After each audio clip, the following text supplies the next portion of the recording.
வணக்கம் அஸ்ட்ரோடெக் நேயர்களே. நம்ம இன்னைக்கு பார்க்க போறது ஜோதிடத்தில் ஒரு கிரகத்தின் வக்கிரங்கள். அதாவது சூரியன்ல இருந்து 5, 6, 7, 8 இடங்கள்ல இருக்கக்கூடிய கிரகங்களை வக்கிர கிரகங்கள் அப்படின்னு சொல்லுவோம். சோ இந்த கிரகங்கள் ஒருத்தருடைய குணநலன்களை, ஒருத்தருடைய செயல்பாடுகளை எப்படி மாற்றுகிறது அப்படின்னு பார்க்கும்போது அது ஒரு பாகையின் அடிப்படையில மாறுது அப்படின்னு பார்க்கலாம். சோ இந்த கிரகங்கள், வக்கிரம் பெற்ற கிரகங்கள் தன்னுடைய காரகத்துவங்களுக்கு நேர்மாறாகவோ அல்லது அதிக வலிமையுடனோ செயல்படும். சோ இந்த குணங்கள் அப்படிங்கிறது சாதாரணமான வழியில தன்னுடைய கிரகங்களின் சாதாரண குண செயல்பாட்டின் வழியில் இல்லாமல் அதனுடைய மாற்று வழியில தீவிரமான உள் உந்துதலாக, தீவிரமான உள் தேடுதலாக வெளிப்படுத்தும். சோ இந்த வகையில நாம இந்த கிரகங்களை பார்க்கும்போது சூரியன், சந்திரன், இந்த கிரகங்கள் எப்பயுமே வக்கிரமடைய மாட்டாங்க. அதே மாதிரி ராகு, கேதுக்கள் இது பின்னோக்கி நகரக்கூடிய கிரகங்கள் அப்படிங்கிறதுனால இதற்கும் வக்கிர அமைப்புகள் கிடையாது. சோ வக்கிர கிரகங்கள் எந்த பாகையில் இருக்கிறதோ அந்த பாகைக்கு ஏற்ப அந்த நபர் சுயமாகவோ ஆழமாகவோ உணர்ந்து செயல்படக்கூடியவராக இருப்பார்கள். சோ இந்த வக்கிர கிரகங்கள் ஆட்சி பெற்ற இடங்களில் இருக்கக்கூடிய நபர்கள் மற்றவர்கள் சொல்படி கேட்க மாட்டார்கள். மற்றவர்களுடைய அறிவுகள் ஆலோசனைகளை ஏற்காமல் தன்னுடைய சுய முடிவினால தன் அனுபவத்தில் வரக்கூடிய வகையில் இவர்கள் செயல்படுவதாக இருப்பார்கள். சோ அந்த வகையில் நாம பார்க்கும்போது கிரகங்கள் வக்கிரங்கள் பெற்றால் என்ன ஆகும் அப்படின்னு பார்த்தோம்னா, உள்நோக்கி ஆளுமை. வக்கிர கிரகங்கள் அந்த நபரை அதிகமாக சுய தேடுதலுக்கு உட்படுத்தக்கூடியவராக இருப்பார்கள்.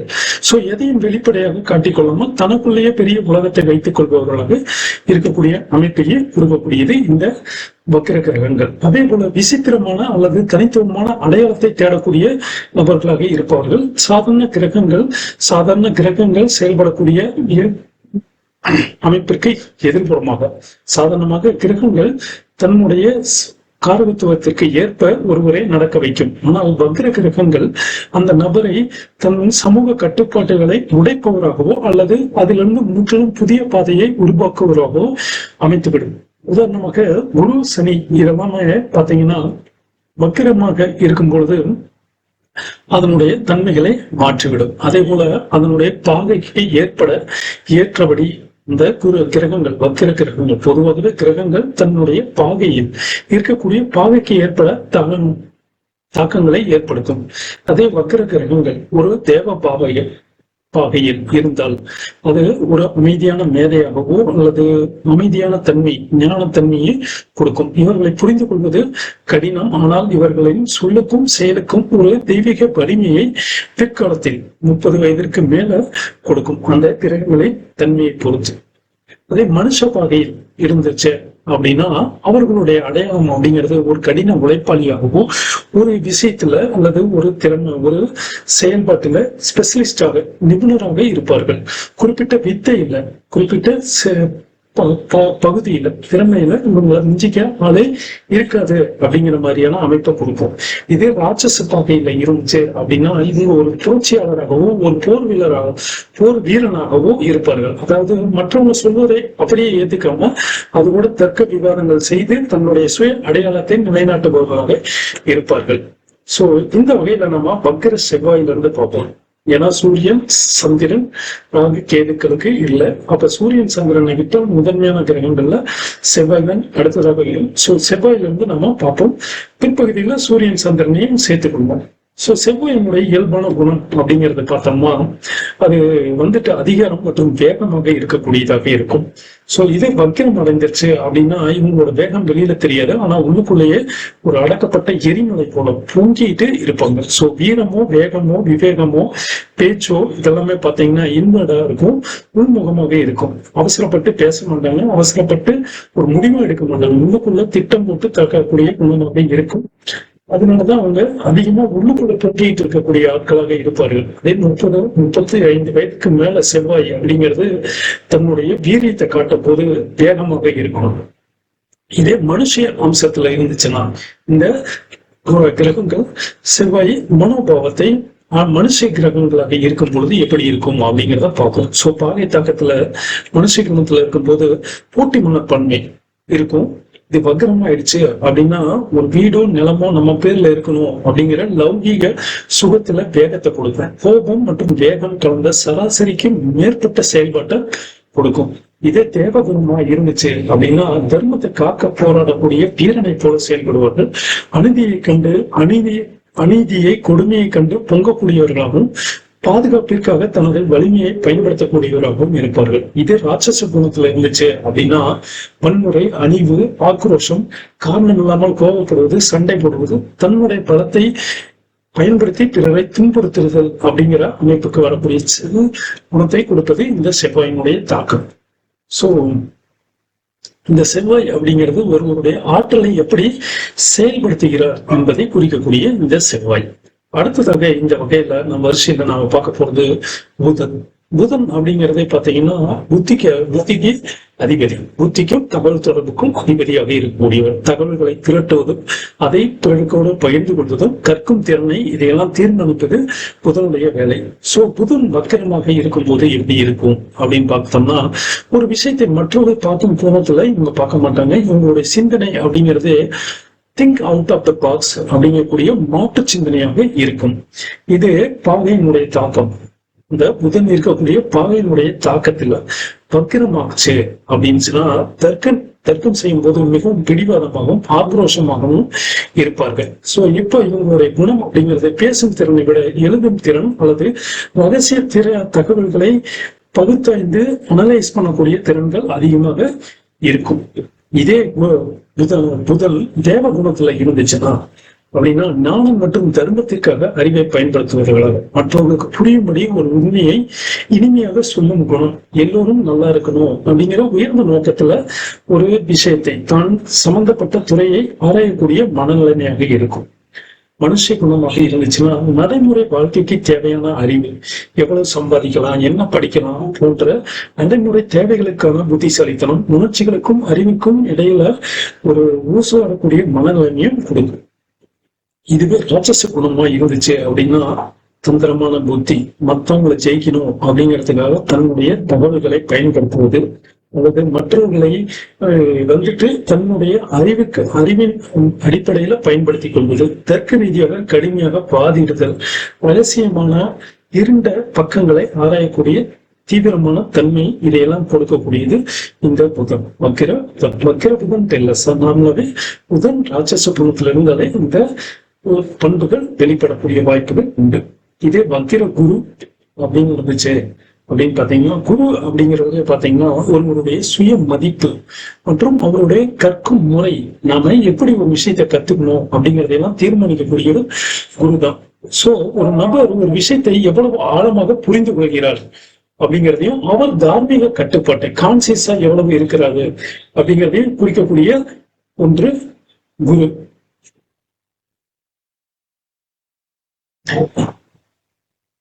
இந்த குரு தேவ குணத்துல இருந்துச்சு அப்படின்னு பாத்தீங்கன்னா உயர்ந்த மெய்ஞானம், பிரதிபலம் பார்க்காமல் தன்னுடைய அறிவை பகிர்ந்து கொள்வது அப்படிங்கக்கூடிய அமைப்பை கொடுக்கும், ஒரு முதிர்ச்சியை கொடுக்கும். இதே மனுஷ குணமாக இருந்துச்சு அப்படின்னா உலகியல் அறிவு, குழந்தைகளின் வளர்ச்சி, குழந்தைகள் எதிர்காலம் பற்றிய எதிர்கால மேன்மைக்காக, குடும்ப மேன்மைக்காக தன்னுடைய அறிவை பயன்படுத்துவது, சாதி சம்பிரதாய சடங்குகளை மதிப்பது அப்படிங்கறதெல்லாம் கொடுக்கக்கூடியது மனுஷ குணம். இதே ராட்சச குணத்துல இருந்துச்சு அப்படின்னா தன்னுடைய அறிவு, தன்னுடைய சுய மதிப்பு மரியாதைக்காக கர்வம் கொள்வது, தனது அறிவே சிறந்தது என வாதிடுவது, தவறான வழியில் தன்னுடைய ஞானத்தை பயன்படுத்தி அறிவை புத்திசாலித்தனத்தை பயன்படுத்தி பொருளை ஈட்டுதல் எனக்கூடிய அமைப்பை கொடுக்கும் இந்த குரு வக்கிரமாக இருந்தால். சோ இயல்பாக இருக்கக்கூடிய குருவின் குணம் அப்படிங்கிறது வக்கிரம் அமைப்புல மாறிவிடும்.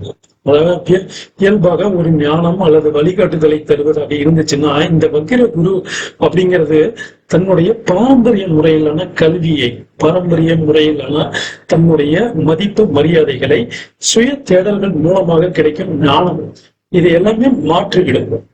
தன் சுய தேடல் மூலமாக ஞானத்தை கிடைச்சிக்கணும், ரகசியங்களை தேடும் அப்படிங்கக்கூடிய மனநிலைமையை கொடுக்கும்.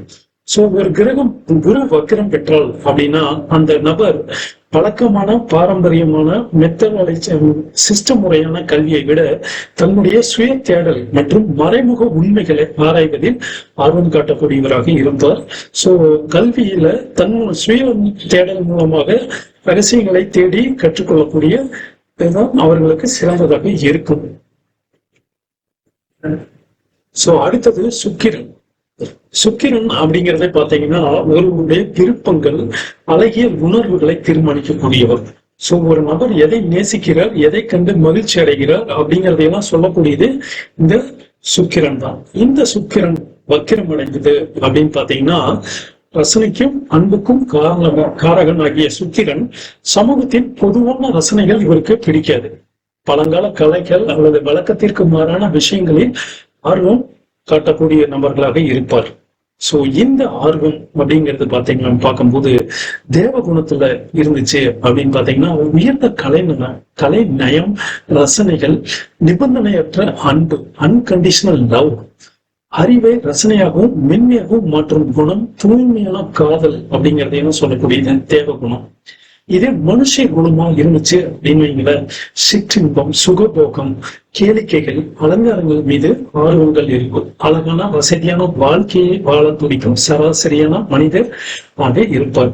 ராட்சச குணம் அப்படிங்கிறது பாத்தீங்கன்னா எல்லாமே ஓவர் டோஸா இருக்கும். அதீத காமம், போதைப் பொருள்கள், முறையற்ற சுகங்கள் மீது வேட்கை, ரசனையை ஆபாசமாக அல்லது சுயநலமாக மாற்றக்கூடிய தன்மை, இதையெல்லாம் கொடுக்கக்கூடியது இந்த ராட்சச குணம். சோ உறவுகளின் மீது அதீத உணர்ச்சி வசப்படுதல், பிடிவாதமாக இருப்பது அப்படிங்கிறது இந்த வக்கர சுக்கிரனுடைய சுபாவமாக இருக்கும். அதே போல குணம் அப்படிங்கும் போது இந்த வக்கர சுக்கிரன் பழைய பொருள்களை சேகரிப்பது, பாரம்பரியமான கலைகளை நவீனப்படுத்துவதில் ஆர்வம் இருக்கும். இந்த வக்கிர சுக்கிரன் கெட்டு போகும் போதுதான் என்ன ஆகும் அப்படின்னு பார்க்கும்போது, பாதிப்படையும் போதுதான் இந்த பழைய பொருள்களை, குப்பைகளை சேகரிப்பது அல்லது குப்பைகளின் மூலம் வருமானம் ஈட்டுவது அப்படிங்கிற மாதிரியான தன்மையை கொடுக்கும். இதுவே அடுத்ததாக வக்கிர சனி. சோ சனி அப்படிங்கிறது கர்மாவிற்கு காரகன். சோ ஒரு வேலைக்கு அதிபதி சனி. சோ இந்த வக்கிர சனியை ஆகிவிட்டாலும் அவை ஒரு வேலையை திரும்ப திரும்ப செய்யக்கூடியதாக இருக்கும். அது சிறந்த ஆராய்ச்சியாளராகவும் சிறந்த சந்தேகத்தை கொடுக்கக்கூடிய அமைப்பையும் கொடுத்து விடுவது இந்த சனி, உன்னுடைய வக்கர சனியினுடைய தன்மை. சோ ஒரு வேலையை வந்துட்டு தவம் போல, கடினமான ஆய்வுகளை கூட ஒரு தவத்தை போல செய்யக்கூடிய தன்மையை கொடுப்பதும் இந்த வக்கர சனியினுடைய இன்னொரு பிளஸ் பாயிண்டாக இருக்கும். சோ இந்த வக்கிரம், ஒரு சனி வக்கிரம் பட்டு விட்டால் அப்படிங்கும் போது தான் செய்யும் வேலையில் மீண்டும் மீண்டும் ஒரு விஷயத்தை சரிபார்க்கும் குணம் வரும், சந்தேக குணம் வரும், செய்யக்கூடிய வேலையில் பயம், பதட்டத்தை உருவாக்கக்கூடியது இந்த சனி. சோ இது மென்மையாகத்தான் மேம்படும். சோ இந்த வக்கிரம் சனி ஒருவருக்கு வக்கிரம் அடைந்து விட்டால் அவர் வாழ்க்கையில் முன்னேறுவது என்பது அல்லது அவருடைய செயல்பாட்டிற்கான பலனை அனுபவிப்பது என்பது 45 வயதுக்கு மேற்பட்டுதான் இருக்கும். சோ ஒரு வேலையை திரும்ப செய்வது, அந்த வேலையை ரீசெக்கிங்கு, பர்ஃபெக்ஷனிசம் நீங்கக்கூடிய ஒரு துல்லியத்தனத்தை எதிர்பார்க்கக்கூடிய வக்கிர சனி என்பது 45 வயதிற்கு மேல்தான் ஜாதகருக்கு பலனை கொடுப்பார். இது பாகை வரியில, பாகை அடிப்படையில சனி அப்படிங்கிற ஒரு தேவ குணத்துல இருந்தார் அப்படின்னா நான் சொன்னபடி உழைப்பு தவம் போல இருக்கும். பலன் எதிர்பார்க்காமல் கடமை செய்யக்கூடியது, மிகுந்த பொறுமை, தியாக உணர்வுடன் கூடிய கர்ம வினை, நிதானமும் பிரதானம் எனக்கூடிய சாத்விக மனநிலையை இதையெல்லாம் கொடுக்கக்கூடியது தேவ குணம், தேவ சனி. இதே மனுஷ சனி அப்படின்னு பார்த்தோம்னா பிழைப்புக்காக உழைக்கிறது, சமூக அந்தஸ்திற்காக பொறுப்புகளை ஏற்றுக்கொள்வது, சுய கௌரவம் அல்லது மதிப்பிற்காக ஒரு பொறுப்புகளை ஏற்றுக்கொள்வது, சோர்வு அல்லது ஆர்வம் ஆகியவற்றிற்கு இடையே போராடும் ஒரு சராசரியான மனித உழைப்பை கொடுக்கும். இதே சனி ராட்சச குணத்துல இருந்துச்சு அப்படின்னு பார்த்தோம்னா சமரசமற்ற உழைப்பு, நான் நினைத்ததை முடித்தே தீருவேன் அப்படிங்கிற ஒரு வேகமான தீவிரமான உழைப்பை கொடுக்கும். அதிகாரத்திற்காகவோ அல்லது மற்றவர்களை அடக்குவதற்காகவோ தனது செயலை பயன்படுத்துவது, தனது பணியினை, அதிகாரத்தை, பதவியை, உழைப்பை பயன்படுத்துவது, தோல்வியை கண்டு கடும் கோபம் கொள்ளும் மனநிலை, அதே நேரத்துல பயம் பதட்டத்தையும் கொடுக்கக்கூடிய இந்த வக்கிர சனியாக இருக்கும். சோ இதே அமைப்புல நாம மற்ற கிரகங்களையும் பார்க்கணும். சோ இந்த அடிப்படையில சூரியன் என்ற அடிப்படையில பாகை அடிப்படையில கிரகங்கள் இருக்கிறது. அப்ப சூரியன் அப்படிங்கிறத பாத்தீங்கன்னா ஒருவருடைய ஆளுமை, பிடிவாத குணம், திறமை, சுயம் அப்படிங்கக்கூடியதை குறிக்கிறது. சோ ஒரு நபர் தன்னை உலகுக்கு எப்படி வெளிப்படுத்திக்கிறார் அப்படிங்கிறத சொல்லக்கூடியதுதான் சூரியன். இது பாகை அடிப்படையில மாறும்போது எப்படி இருக்கும் அப்படிங்கிறத பார்ப்போம். இது பாகையின் அடிப்படையில தேவ குணமா இருந்துச்சு அப்படின்னு நீங்களேன், தர்மத்திற்காக அதிகாரத்தை பயன்படுத்துவது, மற்றவர்களை வழி நடத்தும், தந்தை போன்ற அரவணைத்தும் தியாகமும் கொண்ட குணத்தை கொடுப்பது தேவ குணம். இதே மனுஷ குணம் அப்படின்னு பாத்தீங்கன்னா தன்னுடைய சுய புகழ் அங்கீகாரத்திற்காக உழைப்பது, சமூக அந்தஸ்தை நிலைநாட்ட போராடக்கூடிய, சராசரி அதிகாரம், பதவி, பணிகளுக்கு தேடக்கூடிய குணத்தை கொடுப்பது மனுஷ குணம். ராட்சச குணத்துல சூரியன் இருந்தால் அதீத தீவிர அகங்காரம் இருக்கும், மற்றவர்களை அடக்கி ஆள நினைப்பது, அதிகாரத்தை பயன்படுத்தி தனது சுய லாபத்திற்கும் சுய நலத்திற்கும் அடைவது, திருப்தி அடைவது. இது சந்திரன். அடுத்து சந்திரன் மன உணர்ச்சி, எண்ணங்கள், எண்ண ஓட்டங்கள், உள் உணர்வுகளை குறிக்கக்கூடியவர். இது ஒரு சம்பவத்திற்கு ஒரு நபர் உடனடியாக எப்படி எதிர்வினையாற்றுகிறார், பதில் அளிக்கிறார் அப்படிங்கறது தீர்மானிக்கக்கூடியவே சந்திரன் தான். அதே போல நினைவு திறன், கற்பனை திறன், இதற்கு எல்லாத்துக்குமே அதிபதி சந்திரன் தான். இந்த சந்திரன் பாவியின் அடிப்படையில் தேவ குணத்துல இருக்கும்போது தூய்மையான அன்பு, இரக்கம் மற்றும் அமைதி, மற்றவர்களை பெயர் கண்டு உருகும் தன்மை, தாயுள்ளம், தியானம் மற்றும் பக்தி இதுல செயல்படும் மனம். இதே மனுஷ குணத்துல இருக்கும்போது உணர்ச்சி வசப்படுறது, எமோஷனல் இம்பேலன்ஸ் அப்படிங்கக்கூடிய உணர்ச்சி வசப்படக்கூடிய தன்மை இருக்கும். அதே போல சுகபோகங்கள் மற்றும் குடும்ப பற்றுகள்ல திரும்ப மனம் ஈடுபடும். ஆசைகளுக்கும் பயத்திற்கும் இடையே மனசு தள்ளாடக்கூடிய தன்மையை மனுஷைய குணம் கொடுக்கும். இது ராட்சச சந்திரனாக இருந்தால் பஞ்சகமான எண்ணங்கள், அதீத மாயை, பிறரை மனோ ரீதியாக எமோஷனலாக கட்டுப்படுத்த நினைத்தல், எமோஷனல் பிளாக்மெயில் பண்றது, அதீத உணர்ச்சி வேகத்தில் செல்வது என அழிவு பாதைக்கு இட்டு செல்லக்கூடியதாக இருக்கும் இந்த சனி. சோ பாகையின் அடிப்படையில சந்திரன் ஒரு விஷயத்தை தீவிரமாக பிடிக்கும் மனநிலையை கொடுக்கக்கூடியதாகவும் மன்னிக்கும் குணமாகவும் இருப்பதை நாம பார்க்க முடியும். இதுல கடைசியா இருக்கக்கூடியது ராகு கேதுக்கள். ராகு கேதுக்களுக்கு தனியான ஒரு உடலோ வடிவமோ கிடையாது. அப்படிங்கிறதுனால இந்த ராகு கேதுக்கள் தேவ பாகையில் இருந்த போது அவர் ஒரு விசித்திரமான கொள்கை வகைகளாக இருப்பார்கள். மற்றவர்கள் பார்க்காத, ஒரு கவனிக்காத விஷயங்களின் உண்மையை பிரிக்கக்கூடியவராக இருப்பது இந்த ராகு கேதுக்கள் தேவ பாகையில் இருக்கும்போது. இதே மனுஷ பாகையில் இருக்கும்போது நவீன தொழில்நுட்பம் அல்லது புதிய விஷயங்களில் ஆராய்ச்சி அல்லது புதிய கண்ணோட்டத்தில் புதிய நோக்கத்தில் ஒன்றை ஆராய்வதில் ஈடுபடுத்த வைக்கும். புதிய பாதையை உருவாக்கக்கூடியது எல்லாமே மனுஷ பாகையில் ராகு கேதுக்கள் இருப்பது. இதே ராகு கேதுக்கள் ராட்சச பாகையில் இருப்பது. ராட்சச வகையில் இருப்பது அப்படிங்கிறதுக்கு ஒருவரை தீவிரமான பிடிவாதத்தின் தன்மை, எதையும் எதிர்க்கும் குணம் அல்லது எதற்கும் அஞ்சாத போக்கை உருவாக்கிவிடும் இந்த ராகு கேதுக்கள். ராகு கேதுக்களை பத்தி பார்க்கும்போது உங்களோட ஜாதகத்திலே பாருங்க, ராகு எந்த டிகிரியில இருக்கிறாரோ அதே டிகிரியில தான் கேதுவும் இருக்கும். சோ ராகு கேதுவும் 2 பேருமே 180 டிகிரி வித்தியாசத்துல இருக்கும்போது ராகு 3 டிகிரியில இருக்கிறாரு அப்படின்னா கேதுவும் 3 டிகிரியில தான் இருப்பாரு. அதே மாதிரி ராகு ஒற்றைப்படை ராசியில இருந்தாருன்னா கேதுவும் ஒற்றைப்படை ராசியில தான் இருப்பார். அதே போல ராகு ஸ்தரம் ஸ்திரம் உபயம் அப்படிங்கிற அடிப்படையில எந்த அடிப்படையில இருக்கிறாரோ அதே மாதிரிதான் கேதுவும் இருப்பார். ராகு சரராசியில் இருந்தால் கேதுவும் சரராசியில் தான் இருப்பார். அப்படி ராகுவும் கேதுவும் ஒரு ஒற்றுமை இருக்கும். இந்த அடிப்படையில் தான் நாம பாகை அடிப்படையில கிரகங்களை பார்க்க ஆரம்பித்திருக்கிறோம். சோ ஒரு முறை செக் பண்ணியும் பார்த்துக்கங்க. நன்றி, வணக்கம்.